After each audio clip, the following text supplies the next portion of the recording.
De lo que yo, y mucha gente antes que yo también, denomina el éxtasis. Ok. El estar expuesto al arte de corazón abierta, que alguien viene y se desnude frente al escenario con vos, ya sea narrando poesía o tocando música o bailando o haciendo lo que fuese, esos son elementos que desde que la humanidad es humanidad se utilizaban con los chamanes de la antigüedad, con los sacerdotes de civilizaciones antiguas, se usaban como medio para llevar a las personas a experiencias de éxtasis. Me gusta. Y lo que me gusta a mí es que la gente pueda obtener experiencias de éxtasis que no te obliguen a ir a la iglesia. Es muy bueno, es muy bueno.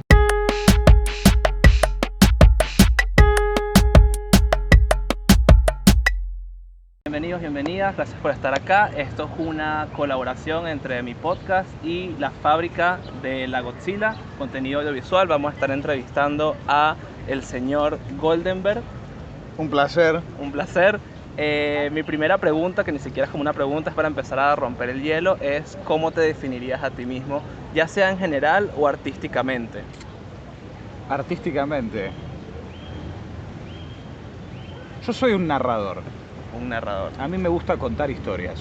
Te tenía como poeta, ahora tengo que cambiar toda la estructura a narrador. Es curioso eso, es curioso que lo digas porque, o sea, la poesía de hecho es algo muy nuevo para mí. Yo empecé a familiarizarme con la poesía como medio artístico recién en mi llegada acá a Córdoba el último año y medio más o menos. Wow, ok, llevas un año y medio viviendo en Córdoba, ¿eso quiere decir que no eres de Córdoba? No, ¿De no dónde eres? Originalmente soy del sur, yo soy de Comodoro Rivadavia, de la provincia de Chubut. Ok, ¿sientes que tu contexto, por ejemplo, que creciste en Chubut, determinó el cómo eres tú artísticamente, cómo tú eres narrador, cómo tú escribes? Absolutamente, sí. ¿Quieres expandir un poco más en cómo influyó la forma en la que tú desarrollas tus contenidos artísticos gracias a Chubut? Te comento, por ejemplo, desde el lugar esto que te digo de la narración, ¿no? Yo empecé con toda la cuestión literaria desde un lugar de la ficción narrativa. A mí siempre me gustaron los cuentos, las novelas, yo siempre fui muy lector de chico. Y yo crecí en esta ciudad del sur que es Comodoro Rivadavia, que Comodoro Rivadavia es como una ciudad de una novela de Stephen King. O sea, es un lugar remotísimo. 12 habitantes. Claro, ¿viste? O sea, por ahí no tan mega pequeño, no es un pueblito, es una ciudad, pero es una ciudad rara, pequeña, remota y hostil, ¿viste? Okay. Y yo, por ejemplo, me acuerdo más de chico leyendo a Stephen King, que tiene como una obsesión con escribir sobre su pueblito que es Maine. Muchas veces me pasaba como, esto me hace acordar a un poco acá a la ciudad, un cachito, ¿viste? Y mucho de mi desarrollo narrativo a la hora de crear personajes o de crear una atmósfera viene de vivir en un lugar así, de hecho. Ok, suena genial. Gracias por una excelente respuesta. Bueno, dices que la poesía es nueva en ti, o sea, la forma en la que te estás expresando poéticamente es nueva. ¿A qué se debe ese inicio, esa incursión? ¿A qué se debe con qué te inspiraste para empezar a hacer poesías? Es muy concreto eso. Yo, al poco tiempo de mi llegada acá en Córdoba, mi expareja me pasó un flyer de un evento de poesía que se estaba dando en el barrio Güemes, ¿viste? Okay. Y yo me acuerdo que yo le dije, pero amor, o sea, yo no escribo poesía, por ese momento venía escribiendo pura ficción nada más. Y me dice, bueno, pero presentate, léete un cuento. Tenía un par de cuentitos mega cortitos que decía, bueno, por ahí lo puedo llegar a presentar en vivo. Así que dije, bueno, no tengo nada que perder. Fui, me presenté a este lugar, leí un par de cuentos muy breves, gustó, por suerte, afortunadamente. Bien. Y después, a partir de ahí, me agarró la curiosidad de, ¿cómo será? Porque se ve que hay una escena literaria acá en Córdoba, cosa que no había en mi ciudad. Y empecé a buscar a esa gente. Empecé a curiosear, a ir a ferias del libro, a buscar autores locales. Me encontré con que ahí el evento de Barrio Güemes no era el único evento que se hace de este tipo en la ciudad. Sí. Y me fui encontrando con todo este mundillo de la literatura, no tanto como medio para contar algo, o sea, sí, porque la poesía cuenta cosas, claro, pero no viene desde un lugar tan intelectualoide como la ficción. La ficción tiene un componente intelectual grande. Claro, yo también imagino que para crear una ficción tienes que imaginarte el universo en el que pasa, tienes que imaginarte personajes en los que esto pasa, construir estructuras que desarrollan todas esas historias, un poema puede ser un close-up de ese universo y no tienes que dar tanto el contexto. Entonces tiene menos carga intelectual, digamos, que crear una ficción, un mundo entero. Lo que vos decís del close-up es muy cierto. Ok. Yo me acuerdo, por ejemplo, de haber leído, en una ocasión no recuerdo la fuente, pero me acuerdo de haber leído un artículo donde hablaban, por ejemplo, si vos querés describir los horrores de una guerra, ¿no? Esto tiene que ver con lo de la poesía, la síntesis de la poesía, porque el poder de la poesía está en la síntesis, eso es lo que me gusta a mí. Bien. Vos querés describir una guerra, por ejemplo, y llegar al punto ínfimo en el momento de la manera más rápida posible, vos no te ponés a hablar de los campos de batalla llenos de cuerpos y los edificios en llamas. ¿Sabés qué haces? ¿Qué? Describís 2 zapatos de niño quemados al lado de la ruta. Claro. Y eso te dice todo. Claro, lo llevas a lo más mínimo posible que te pueda dar todo el contexto de los horrores que pasaron. Exacto. Y eso ya es una forma poética de describir. Me encanta. Ok. Sí. Bueno, mencionaste esto de que te pasaron el flyer de un evento de poesía. Yo también he estado un poco metido en esta onda de conocer estos eventos y he visto una diferencia clave entre varios eventos a los que he ido y la Godzilla, que es que hay el formato de competencia. Sí. ¿Tú cómo sientes eso? Porque también es muy interesante que al final poesía es tan subjetiva como cualquier pieza de arte y que sea sometida a un juicio frente a todo el mundo, que ya uno se paró ahí a desnudar su alma, es fuerte. ¿Cómo vives tú esa parte de que haya competencia, de que juzguen tu trabajo? A mí me encanta, pero porque soy muy competitivo yo. Okay. O sea, lo que decís de la subjetividad de la poesía es real, claro. Es cierto. No, a ver, ¿quién puede decir este poema es objetivamente mejor que este otro poema? Nadie puede ponerse en esa postura, no sin ser un imbécil, en mi opinión. Ahora, la manera en la que yo experimento la Godzilla, y estoy seguro que no soy el único, por supuesto, es que es como una especie como un boxeo amistoso. Okay. Yo lo veo en esos términos. Yo me voy a subir al escenario y me voy a cagar a piñas con alguien. Claro. Pero no es con malicia, no es con mala onda. Yo no lo odio a mi contrincante. Al contrario, a mí me encanta ver la gente contra la que compito. Amo curiosear, amo conocer a los otros participantes. Pero al mismo tiempo está esta cosa tan humana, adrenalítica, de que gane el mejor. Claro, claro. ¿Viste? Y obviamente uno no siempre está conforme con los resultados. A ver, yo he quedado descalificado, o sea, ¿cómo es esto? Me ha rebotado el jurado en ocasiones y está perfecto porque es la evaluación que el jurado hace. Sí. Pero al mismo tiempo hay una adrenalina especial ahí. Sí, es distinto. Que en mi opinión no es reproducible en un evento no competitivo. Claro, claro. Ok, me gusta. Estoy muy curioso, a mí me gusta siempre preguntar cuando hago entrevistas a gente que crea contenidos. Me parece muy interesante saber de tus procesos creativos. Entiéndase el cómo tú abordas o un proyecto que tienes en la mente o cómo las ideas vienen y tú las empiezas a desarrollar y también cómo llevas los bloqueos creativos. ¿Los vives, no los vives? Porque por ahí hay gente que la forma de crear arte es cuando me viene y lo ejecuto. Pero no es que están constantemente buscando crear algo. ¿Tú cómo te consideras? ¿Y cómo vives tus procesos creativos? Pues? Es una interesante pregunta. Ya que estamos en esta dicotomía narración y poesía... Ok, me gusta. Porque yo te diría Son que el distintos. proceso creativo es distinto para las dos cosas. Perfecto. Por un lado, el proceso creativo con la narración es más metódico, sí, en mi opinión. Okay. Es más metódico, tiene una cuestión de vos sentarte, porque para armar un cuento generalmente arranca así, con un shot de inspiración. Oh, me vino esta idea, y te sentás a desarrollarla, taca, taca, taca. Y después llega un momento en el que la inspiración sola ya no alcanza. Claro, no alcanza. Y tenés que sentarte a laburar el cuento. Bien. Y ponerte a elaborarlo y a editarlo y a releerlo. En la poesía, a ver, hay un componente, sí, de después agarrar el poema y editarlo. Sí. Pero en mi opinión el proceso creativo de la poesía, ese sí es me llegó la cosa, me bajó y lo tengo que pasar. Claro. Ya. Me ha ocurrido desde que empecé con todo este tema que me voy a acostar a la noche y no me puedo dormir porque tengo una idea dándome vueltas en la cabeza y digo, bueno, la anoto en la libreta y ahora me puedo ir a dormir. Me gusta eso porque también habla un poco, algo que me hizo pensar en mi propio proceso creativo, que es que últimamente me gusta escribir. lo que me viene a la mente. Antes lo hacía muy digital, lo llevaba a un blog de notas que tengo. Claro, ¿Tú claro. llevas todos tus procesos virtuales o a mano? La ficción la trabajo virtualmente. Claro, porque también estás construyendo algo larguísimo. Es algo largo y No por tiene una cuestión de sentido. practicidad. No tiene ningún sentido. Claro, pero la poesía, en ese sentido yo sí soy muy conservador con la poesía. Para mí la poesía es lápiz y papel. Qué loco. Mira. ¿Viste? Es lápiz y papel porque tiene que haber una conexión ahí orgánica de vos a lo que estás escribiendo. Ok, bueno, entonces en cuanto a los bloqueos, ya por lo que me dices, la poesía no representa un bloqueo porque la baja. abrazas cuando baja. Ujú. En tu proceso más metódico, ¿has tenido bloqueos y cómo los llevas? ¿Cómo los trabajas? A las puteadas. puteadas. Con mucha bronca. Ok, y con constancia, o sea, simplemente te pones la disciplina de... Y generalmente lo que me pasa es así. Te voy a dar un ejemplo concreto. Yo ahora estoy, de hace unos meses, vengo laburando en un cuento de horror así histórico argentino. Está situado en los años 50 acá en Córdoba, de hecho. ¿1950? 1950 acá en la ciudad de Córdoba. Ok. Y este es un cuento que me vengo divirtiendo mucho trabajándolo, que me gusta, pero lo que me viene pasando es que no le vengo encontrando el final.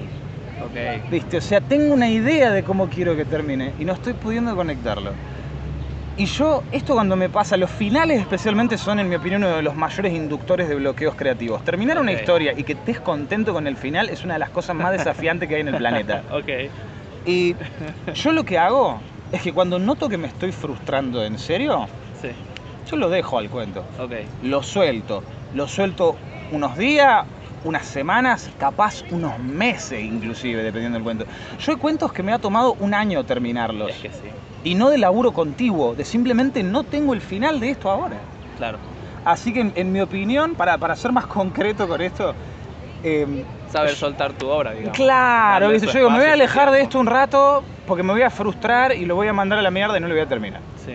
Así que para mí es mejor soltar un rato, dejar que la frustración se vaya y después agarrarlo y putear de vuelta. Bien. Pero vas a estar más cerca que la última vez. Claro, por supuesto. Ok, me gusta.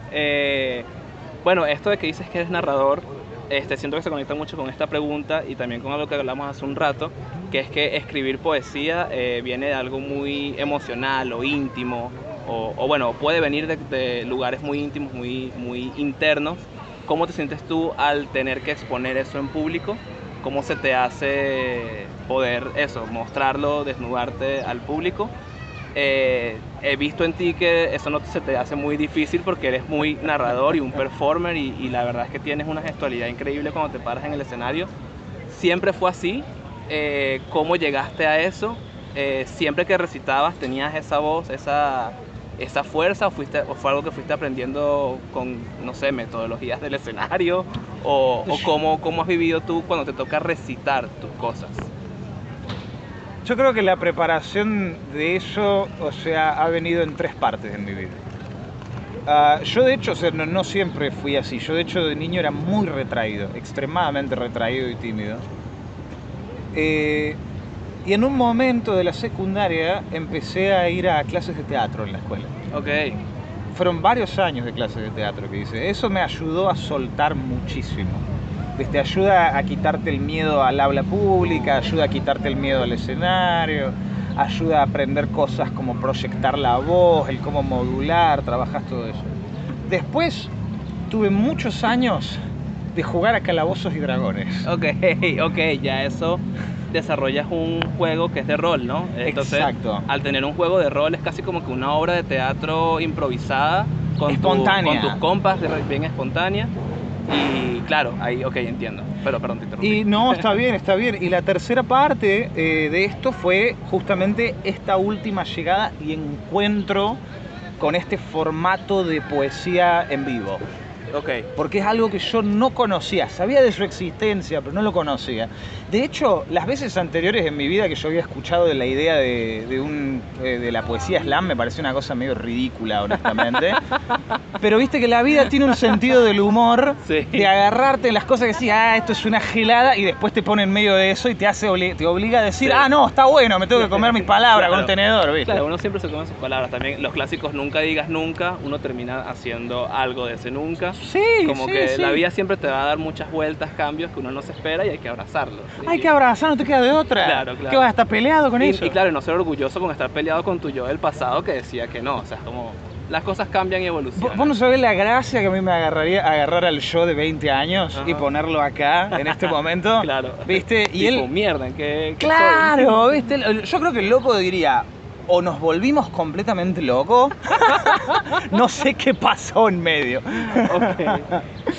Algo, a mí me gusta mucho escribir acerca de ciencia también, como que me inspiro de temas científicos o de entender la naturaleza detrás de las cosas y eso me lleva a poesía. ¿Tú tienes, existe una relación entre la ciencia y el arte para ti? ¿Cómo si la hay, cómo la llevas, cómo la vives? Y eso, ¿cómo sientes tú el tema de ciencia en el arte? Una relación entre la ciencia y el arte. A mí me interesa mucho la ciencia. Okay. Desde pequeño, yo de chico era el rarito que, qué sé yo, por un lado sí, miraba dibujos animados a la mañana, pero después me pintaba ponerme a ver un documental de Animal Planet o de Discovery, cuando esos canales tenían mérito todavía, ¿no? Claro. Y, o sea, yo encuentro el mundo natural me parece fascinante, los animales me parecen fascinantes. Yo, de hecho, por darte un ejemplo así, escribí un poema que se llama Libre Descomposición, que es un tributo a todas las criaturas del reino animal responsables del proceso de descomposición orgánico. Te puedo preguntar por qué te enfocaste en el reino animal y no en el fungi, por ejemplo. O sea, quiero decir, los animales también participan en el proceso de descomposición y es interesantísimo, pero el fungi también. Hay una mención de los hongos en el poema, hay una okay. mención de los hongos, pero me enfoqué particularmente en los animales y acá viene otro factor de mi escritura.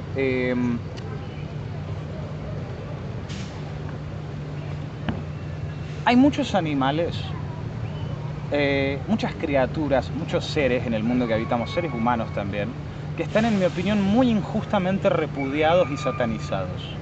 Muy injustamente. Esto yo lo veo con respecto al reino animal todo el tiempo. La manera Arañas. Claro, la manera en la que nos referimos a eso, a todo tipo de criaturitas pequeñitas que andan dando vueltas por el mundo.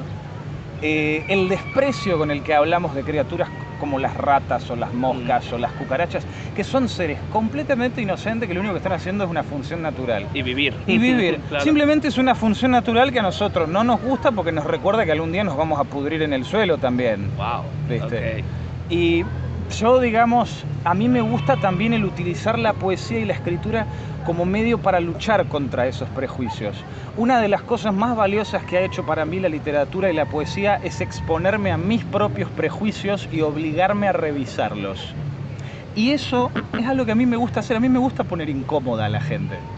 Me gusta que la gente me escuche y dude de ciertas ideas que tienen. Bueno, seguimos después de un corte técnico. Estabas hablando de algo muy interesante que sé que corté muy a tope, pero me hizo pensar en una pregunta que te tenía también. Dime. Que es, ¿cuál consideras que es el papel del poeta en la sociedad actual? ¿Crees que la poesía o los escritos o este tipo de eventos que hacemos puede ser una herramienta de cambio social? Y cómo tú ejerces tu voz, o sea, ¿tienes en tu voz una relación para esto, para hacer un papel en la sociedad actual? ¿O cómo vives lo que escribes en ese sentido? Te vas a tener que bancar una respuesta un poco compleja. Me gusta, adelante. Para mí, este tipo de eventos, este tipo de espacios de exposición cultural tienen un papel fundamental. Fundamental. ¿Por qué? La poesía, las artes en general, la danza, la narración, la música, o sea, todo esto lo veo como parte de un solo conjunto yo personalmente, no diferencio mucho entre estas cosas. Perfecto, eso ya responde una de las preguntas, así que total. Bien. Excelente, buenísimo. Excelente. Así de compleja es tu pregunta que responde que cubre preguntas. Otras preguntas, pero me encanta eso. Y a lo que voy yo con esto, es que estos espacios, uno, son un lugar de refugio para muchísimas personas. Sí. Que no encuentran espacios de hermandad o de conexión en el resto de la sociedad. Eso para empezar. Y además de eso,